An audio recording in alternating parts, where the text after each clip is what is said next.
Oh shit, I can't believe that I forgot to make this podcast and this live stream way fucking prior to tonight, because we came up with this absolute bammer idea, and it was suited for several states that I think operates off a principle of reliability, and the foremost picture you get of discussing this on a forum like at a congressional level, where you have to deal with lawmakers and policymakers and legislators from across a state that has chosen to legalize marijuana, you need to be doing the right thing and you need to have the right ideals in mind. That's how you put forward a project and get funding, but you need to be noticed.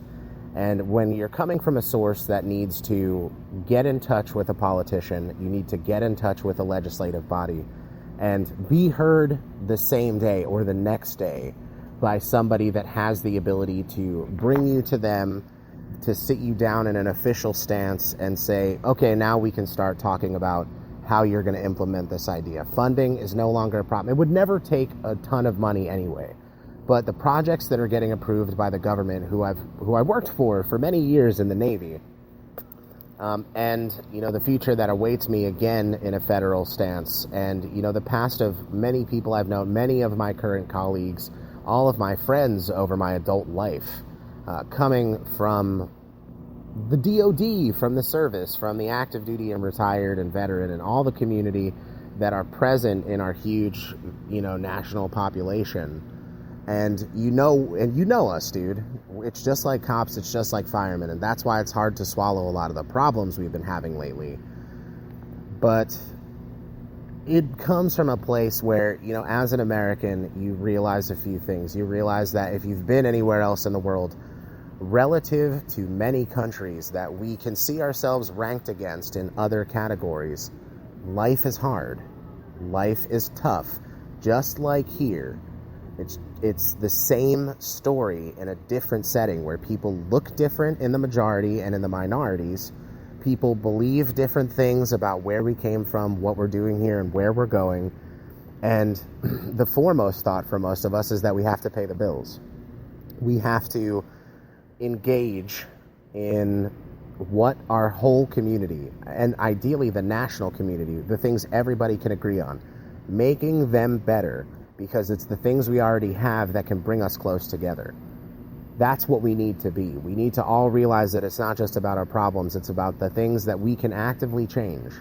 Because if people, you got to understand, this is what I guess, this is my summation of our government, okay, and I think many people can agree with me.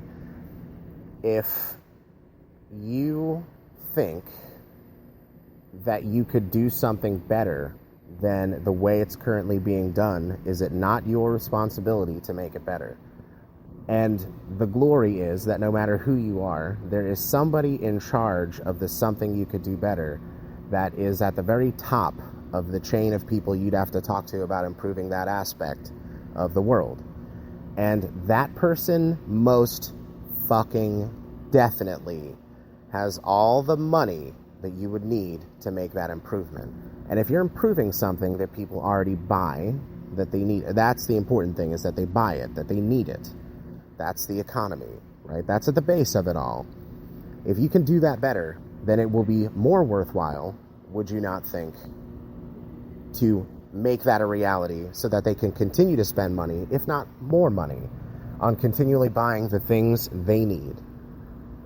Let me ask you a question. Why isn't 2 to 3 ply toilet paper the global standard? What a basic issue. But let's talk about it, because it shows us a few things. Not just about how our system works, but without trying to fix or change the system, we can work within. Right? Because that's how, if you don't want to change the system, if you just want to work within it, there are ways to do that very efficiently. There are ways to be hella successful at that, I would say. Now, who am I, you ask, to be talking this good game of how I, unlike everybody else with a good idea, can just walk into somewhere and get it done? This is why. I only have 15 minutes, because I'm using Spreaker, and that's what's free, and I don't have the money to pay. I just have my opinions and my ideas, and I feel like they're heavy enough that it certainly warrants a listen. If you consider yourself someone serious enough to even have the conversation about citizenship, about who deserves to be here, about who needs to be doing what, then you had better have the intelligence to back it up in a conversation. The minute you start saying anybody deserves to be here, where, let me tell you, in many ways, it's way better than being elsewhere. The conversation about Syrian refugees would have been over months and months ago, had I been elected a congressional representative. Because if you're just sitting with a bunch of people who, like you, are making decisions about how this country is run, the challenge stands that one must get, the time where a few million to maybe at most, if we could get 100% of people living in the United States of America to sit in front of a TV, sit in front of their smartphone, sit in front of their laptop, sit in front of anything, and watch your 20-minute description of the legislation you're trying to put forward to the letter. In 20 minutes, if you can't describe what your bill is about, it doesn't get to even come to the floor. I don't understand how people that are put forward, who are brought up from the population, don't seem to reflect anything about the population. The conversation about people getting health care is as simple as this. You're telling me that my money that I earn comes to you to, along with everyone else's, is to fuel us being protected, being safe, and being cared for. And that is why I will continue to pay. I won't get into the conversation of the actual black and white concerning income tax, because don't even worry about it. You'll get by fine if the rate of pay in your geographical area as a United States citizen exceeds or is sufficient to cover your cost of living and how you are fed, watered, and housed, what you pay for to be sheltered and to be safe and have the opportunity to learn, to educate yourself, to have not just only a safe dwelling for yourself and anybody you take responsibility for, but, their connectivity to the information networks of the world and your ability. Now, when I say your, I should really be saying my, because this is my goal.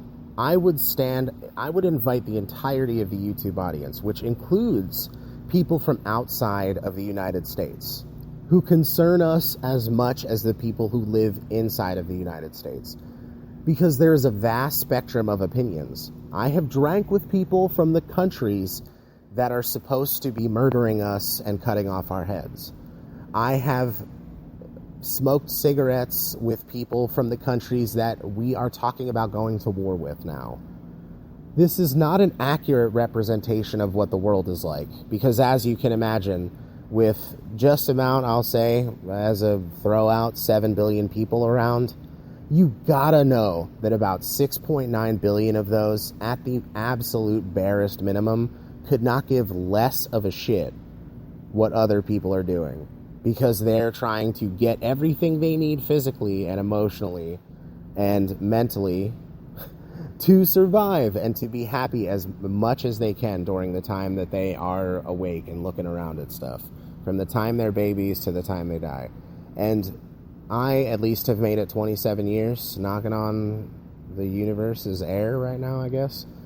And there are a ton of other people who find themselves having walked down a crazy individual path in life to get where you are right now, where you're hearing this. And I think you need somebody who's up there trying to make decisions, at least having the conversation and trying to make it as full and open and transparent as possible in what you want done. Because if a bill concerns the governance around having a network, a huge network of physicians, medical professionals, and caretakers living amongst a whole flock across the world. Well, not in the world. We're just concerned with the U.S. for this second. And in each of our states, individually, a huge administrative knowledge of where everybody's at doing what they're doing. And coincidentally, a whole other population of people who need their services pretty much around the clock.